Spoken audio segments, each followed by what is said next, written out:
Hello everyone, this is Aaron again. I want to do a continuation of the video I did last week on how you could quiet this thing down by doing some mods to the existing shroud that came on it. And one thing I noticed when I was doing that video was, and I had always paid attention to it and wanted to do something about it, is that the shroud that is on here, the one that I bought the carbon fiber shroud that goes only up front. So this right here is still the metal shroud that came with the gun, although it's been modified to quiet it down in there, and then this was attached as I showed last week. But the two don't match. This has a carbon fiber look, and this has that metal look. And so what I wanted to do, I wanted to deal with that, because I would like the thing to look carbon fiber all the way through like it does on the rest of the guns. And if this turns out well, I'm going to go ahead and do both my FX Impact and my FX Wildcat in the same manner. So let me just show you the material I'm going to be working with. I went online, I'll put a link down there. I went online and bought this. This is carbon fiber tape. And so what's going to happen is it's going to allow me to put this on the gun and put it on here in the barrel, because these two are different, even though they're both carbon fiber. And put it on both these pieces and now have these two match. And so we're going to go ahead and go with that right now. And I'm going to show you guys how I'm going to do that. I'm going to put a link down here for those guys who may want to order this. I'm telling you, I have enough here to probably do all of you guys' gun, because this piece is I think it's 12 inches long, I mean wide, but as far as length, I think there's something like 8 feet on here, and I'm probably going to end up using for all the guns maybe a half a foot to a foot. So I have a lot of this stuff left. So if you get this, if you go ahead and buy this, there may be some other things. I know I've seen people put this on parts on their cars and other things to make them look better. So right now what we're going to do is this. I'm going to go ahead and we're going to take this barrel off, and I showed how the barrel came off last week, so I'm not going to put that on camera. Then we're going to come back and we're going to unravel this stuff here to give you a closer look at this, and then we're going to go through the procedures of going ahead and making these two match. And then I think when I do the impact and the Wildcat, I'm not going to put that on this video, but what I will do is come back at the end of this video and show all three guns done if it works out well. So first up is my P15 and 25 cal, and seeing what we can do to make this barrel match the shroud. Okay, let's go with that. We'll move the camera around and go ahead and see what we can do with that project. All right, let's go. Okay, we're back, and I have all the stuff here that's going to take to do this. First thing I want to do is just show you this shroud. I said last week when I did the video that if you got the 25 cal or the 22 cal, you may want to save money and use the process we talked about last week to quiet this part down, and then to buy only the nose. Let me just show you how that works. Okay, what's going to happen if you elect to do that is when you order it, you're going to get two pieces. This happens to be for the 25 cal, so this thing is actually a little bit bigger round, a tiny bit longer than the one that's on the 22. They're going to send you this adapter that will screw into your barrel when you take the other nose off. And now all you need to do is just attach this to it. But as you can see right now, this has that carbon fiber look on it, and this is just black. And what we're doing here, this is all about aesthetics for me. I just want the two pieces to match. Okay, and so for me, I decided to go with this. Now, in this particular case, as you can see, this is kind of a dull finish. This is more of a shiny finish. I think this is maybe more for where I ordered it from, like it was more for race cars and that sort of thing. If you want to redo your dashboard and that kind of stuff. So it's a little bit shinier, but I really do like the way you can really see the detail of the carbon fiber in here, whereas here it's kind of hidden. So when I finish, both of these are going to be going to look exactly alike, and that's going to be important. I'm going to tell you another part to this that I think that may be important also, is that once I put this this carbon fiber material over it, it's going to act as another sound deafening. Okay, because right now this is still metal. But when I put this on it, it won't be metal anymore. It'll be covered by this, and this is going to also absorb some additional sound, I believe. I'm not going to take out the decibel meter to find out if that's the particular case, but I really do think that putting this in there is going to also quiet that thing down a bit. So let's go into what we need to do now.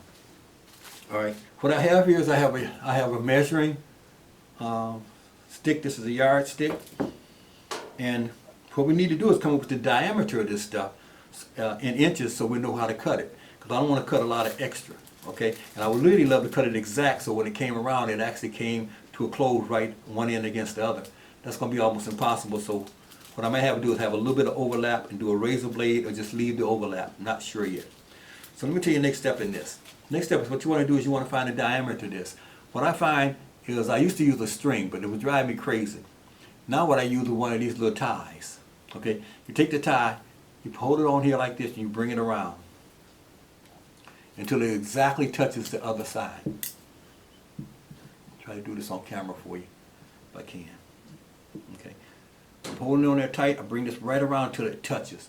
Where it touches here, I'm going to put my thumb. Now when I let that thing back out, that is the exact diameter of what that is. Now I can bring that over to the ruler, and I can put it on the ruler, and as you can see, that is 5 inches.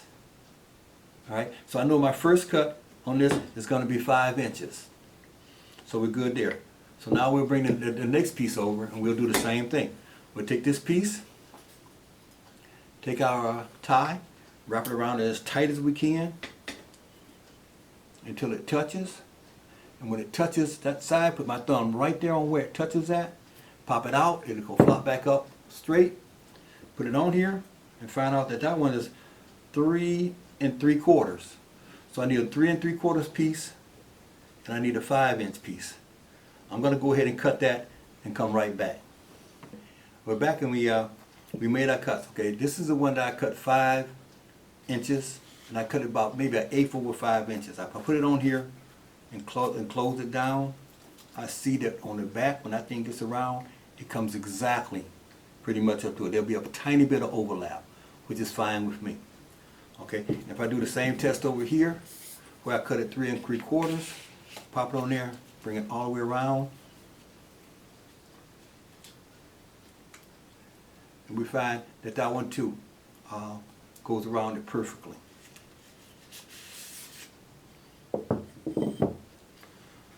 Okay, so now what we want to do is we want to find out the length of these things so we can cut this down. Okay, so we're going to go with this one first. The length of this one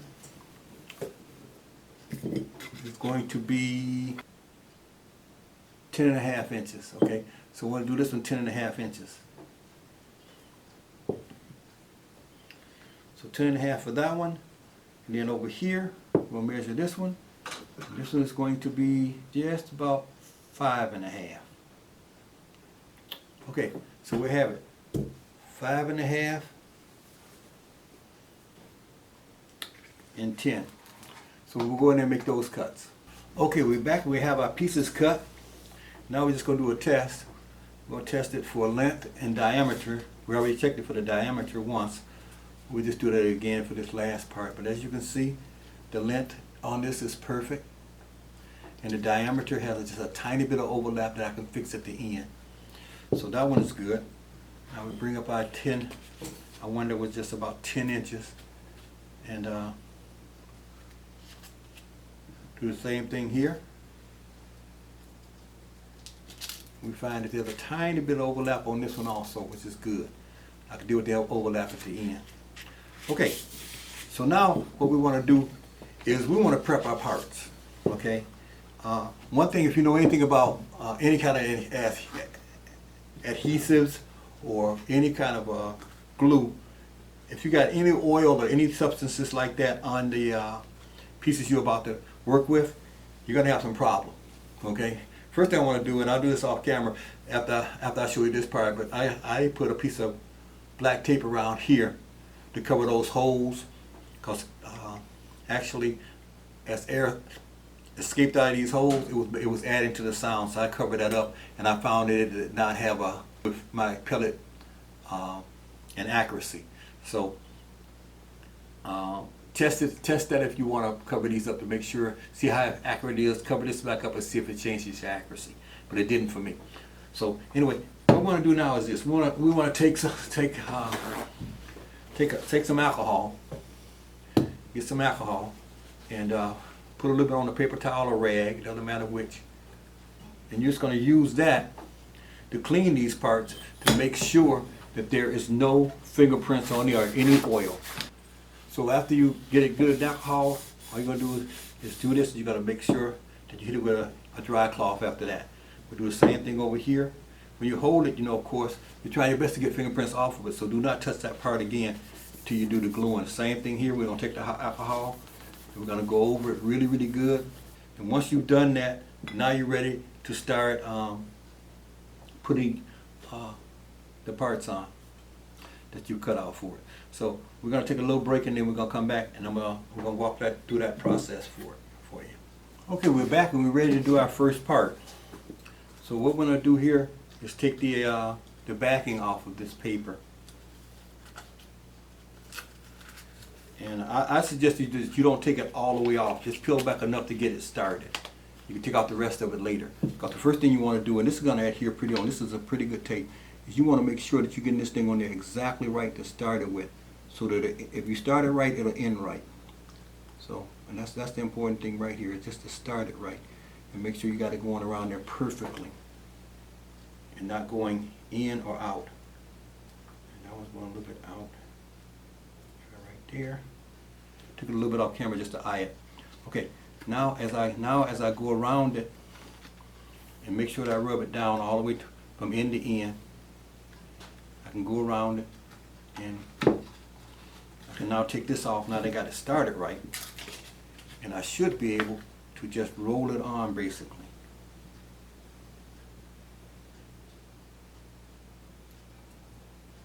Okay, just roll it on. Then once I get it rolled on,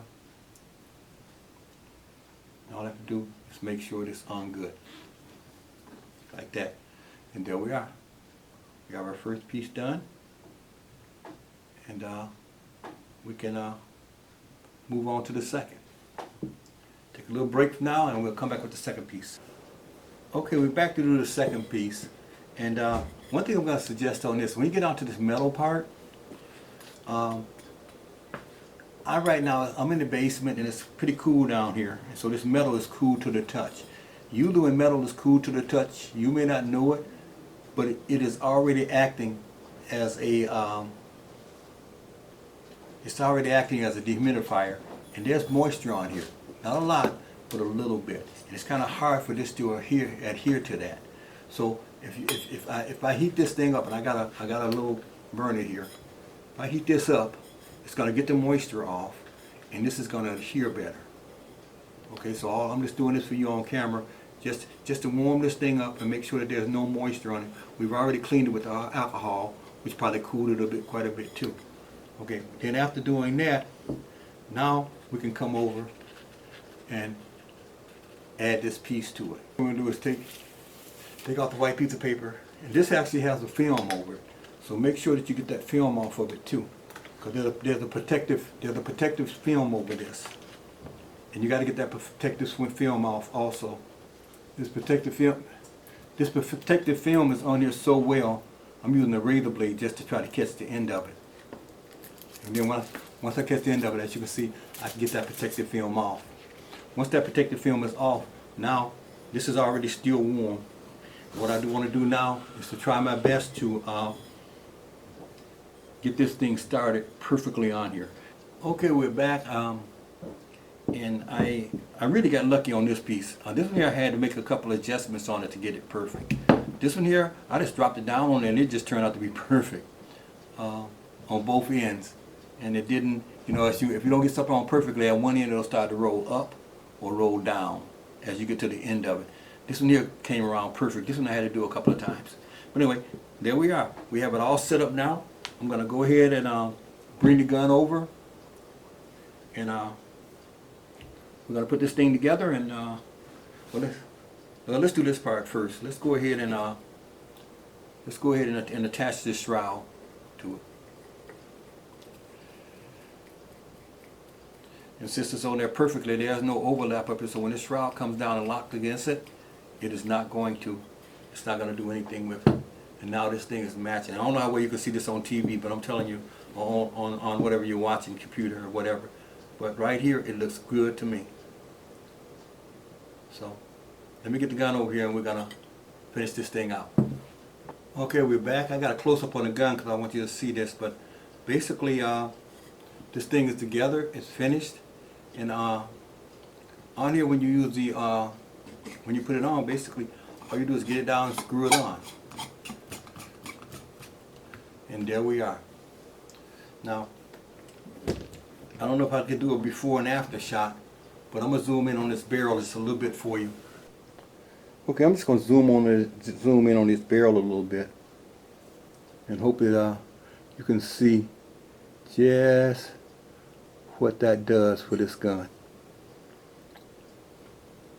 Okay, now that I paid $8 for a big roll of that. Now, as you can see, that's kind of shiny, and that's okay with me because I like the way it looks. But if you can find something that's a little bit more matted, that doesn't shine quite as much, it probably might work better for you. But for me, I like that look, and I'll go a little bit closer, hoping that you can really get a good look at just what that does in terms of how it makes that barrel look now. I just think it looks great. It's just like, and again, this is aesthetics, you guys. And what I mean by aesthetics is this. The gun, when I got it, I did not like the way it looked with that piece of wood on it at all. And I said, this gun is going to look much better black. And so, aesthetically, I painted it black. And now, with the barrel, especially after getting a shroud on the front that was carbon fiber and then having an iron back there, the mismatch was driving me crazy.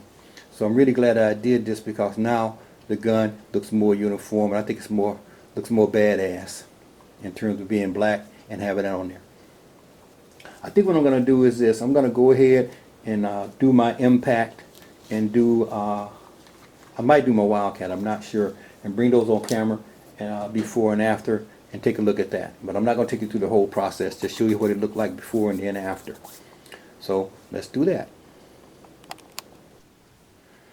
Okay, you guys, this is my impact right now.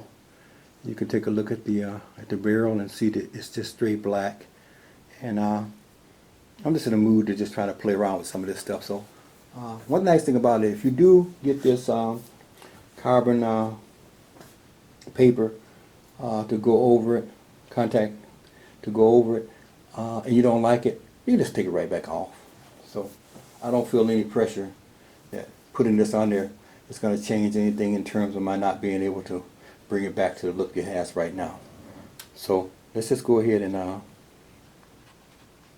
see what it looks like with the carbon fiber paper on.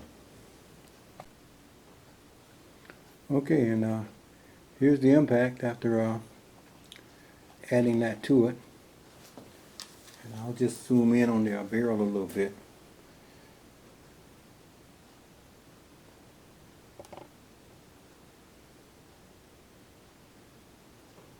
And as you can see on the close-up, the carbon fiber really does jump out on this gun once you get in tight on it. So the nice thing about it, I see it is you can always take it off if you don't like it. It'll just come right off. And if it does stick, just warm it up a little bit and it'll come right off. But going a little bit tighter on it so you can see that the grain in it. That's what really makes me like this, is the grain that's in it. That really does, in my opinion, make a big difference on it. So it's something I definitely wanted to do to my P15s, but just decided, hey, while I'm at it, might as well try this. And who knows? I might even put it on my Wildcat too. But All right, let's close this thing out. Okay, we're back, and I think this was a worthwhile project. I like the way this took to this, and I think that by putting this on this, especially on this metal part right here, that's going to help to dampen the sound a little bit more too, and get that bell ring out of there a little bit more. Even though I do have the inserts in there that we talked about last week in this video. I mean, let me just say this: my guns are just like my cars when I was younger. Now I really don't care what the car looks like. But you know, when I remember my first car was a Impala, and 327, and of course, you know, you got to put a Holly on it, 4-barrel carburetor, because you got to get a little bit more kick out of it. You know, you want to put headers on it, you want to put glass packs on it so it sounds good. You want to pinstripe it, and you do all this not because you're proud of the car or anything, but because it's yours and you want to make it yours. And when it goes down there, and when everyone sees it, they know, hey, that's Aaron's car. You know, making it your own. Same thing with my guns. You know, people say, and it's a carryover from my car days. Okay. I got these guns. One guy said, man, you know, how much did all those parts cost for the gun? Yeah, and wouldn't it have been better if you'd have bought something else or whatever? After we get the comment. But my thought is this. Okay. I like customizing my stuff. Back then it was my cars. Okay. If your P15, if you got a P15 and I got a P15, I want to be able to know that's my P15. If you lay 15 P15s down, I want to be able to walk up there and say that's mine right there.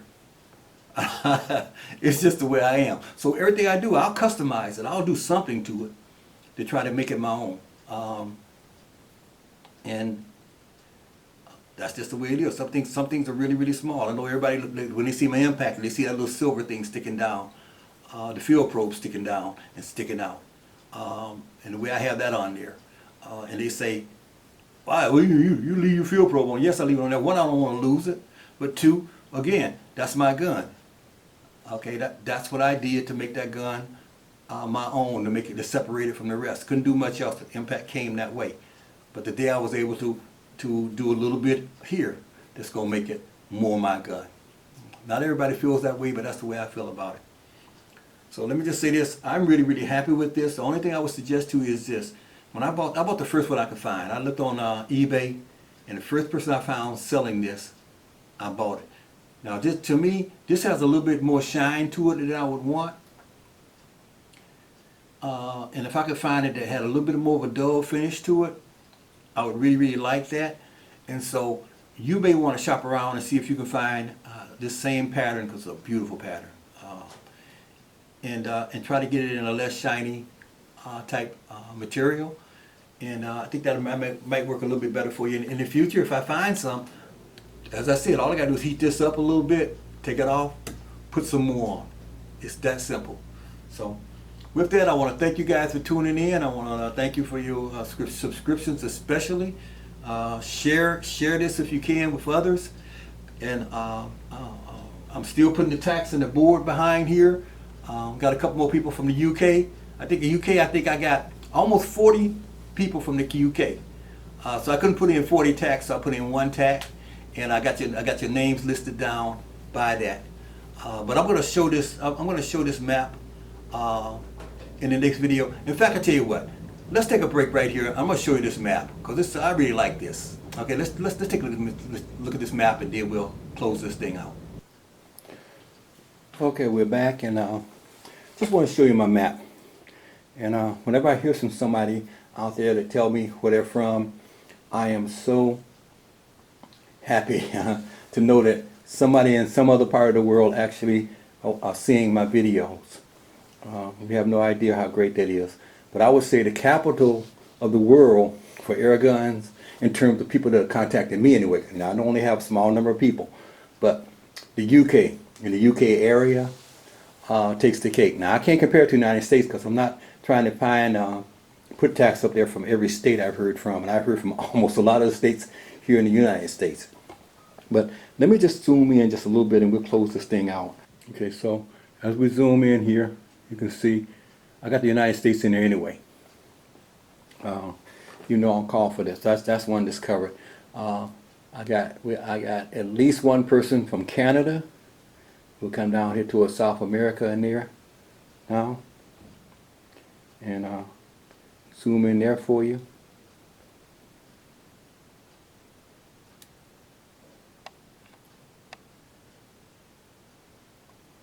And to me, it's amazing that we have people in these places, Colombia and so on, Brazil.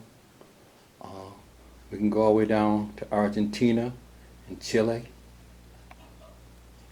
And then we can swing over to the European area where there are quite a number of people watching. And as you can see, I say this is the at least for me anyway, this is kind of the capital area, because over there we have people. I'm gonna walk over there so I can see it, and my voice might go down a little bit. Got a couple of people from Ireland. Matter of fact, I'm gonna be doing something with the Ireland people probably in a couple of videos from now.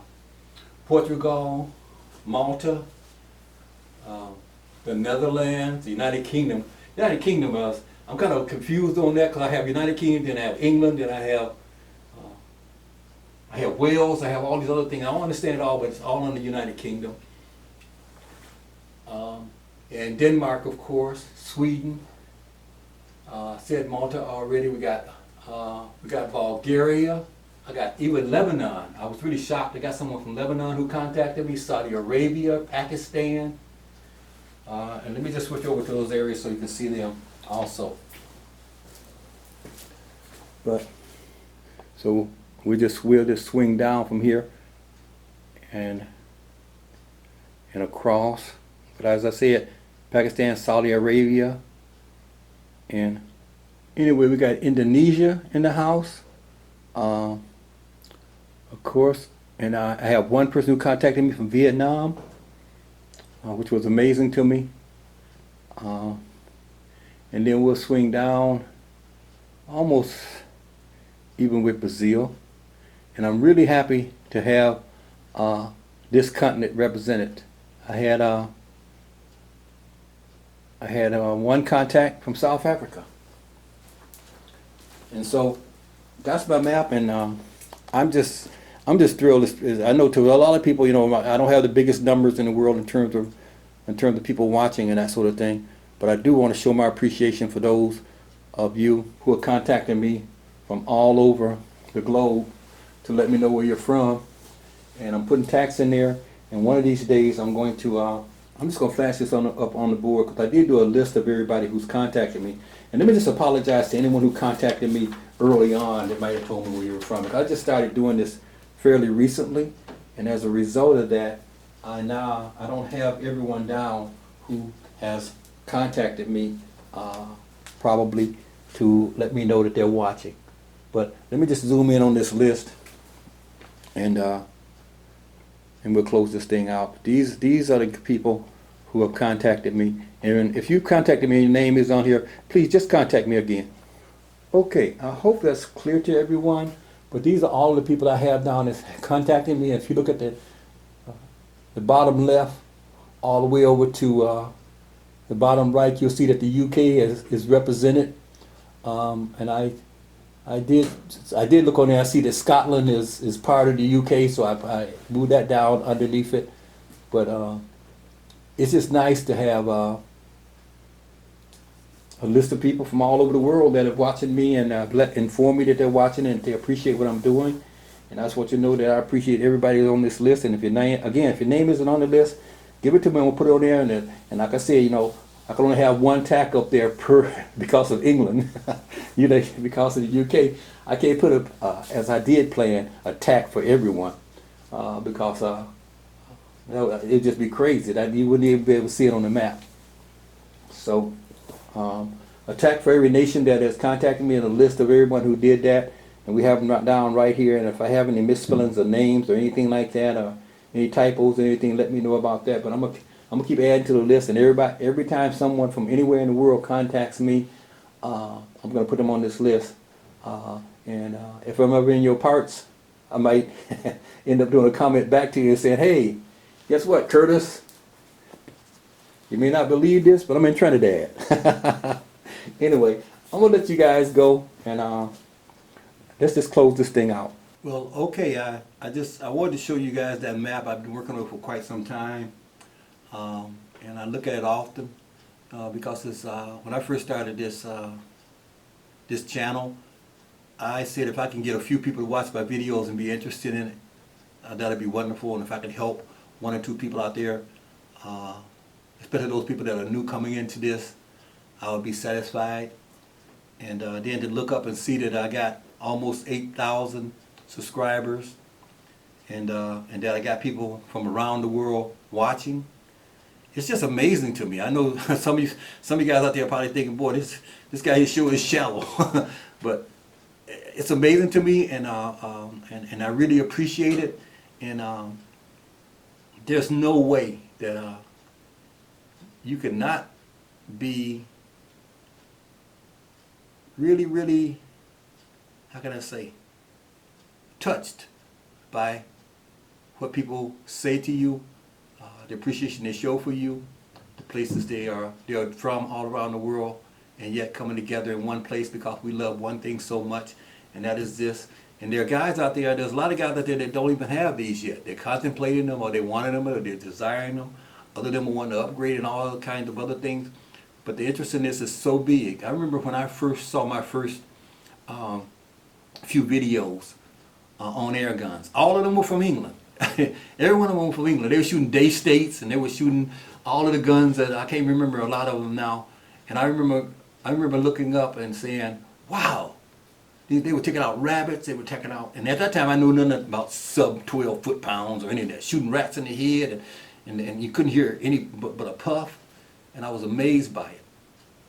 And that was after my initial interest in this, after I found out that at the club that they had a range for this, and there were guys that were shooting these, and they let me see their guns, and after that I just kind of went crazy with it. Started watching Ted Holdover, watched every video he put out, and fell in love with it there. And so the first gun I wanted out of the box was an air gun, and because of Ted.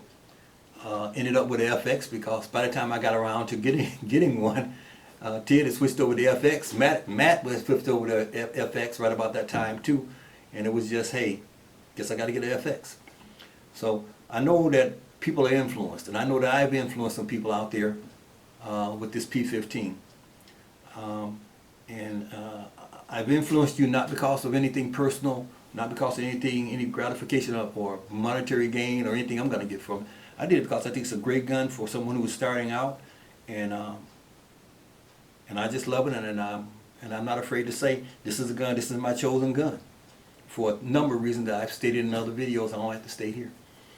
So with that, anyway, I'm going to close this thing down. I ramble on again as I always do.